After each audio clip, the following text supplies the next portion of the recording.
சென்னை மெரினா கடற்கரைக்கு வழக்கம் போல பொதுமக்கள் செல்ல போலீசார் அனுமதி அளித்திருக்கிறார்கள். கூடுதல் விவரங்களோடு இணைகிறார் எமது செய்தியாளர் முனாஃப். வணக்கம் முனாஃப், உங்களிடம் இருக்கும் தகவல்களை சொல்லுங்க.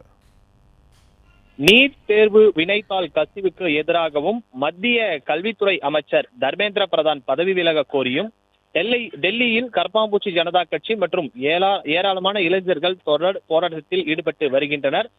அதன் பகுதியாக நாடு முழுவதும் பல்வேறு அமைப்பினர் இளைஞர்கள் போராட்டத்தை முன்னெடுக்க தொடங்கியிருக்கிறார்கள். அந்த வகையில நேற்றைய தினம் சென்னை மெரினா கடற்கரைக்கு பொதுமக்கள் செல்ல அனுமதி மறுக்கப்பட்டிருந்தது. குறிப்பாக காவல்துறைக்கு இளைஞர்கள் மற்றும் பல்வேறு அமைப்பினர் போராட்டத்தை நடத்த திட்டமிட்டிருப்பதாக கூறப்பட்டு மெரினா கடற்கரை பொதுமக்கள் செல்ல அனுமதி மறுக்கப்பட்டிருந்தது.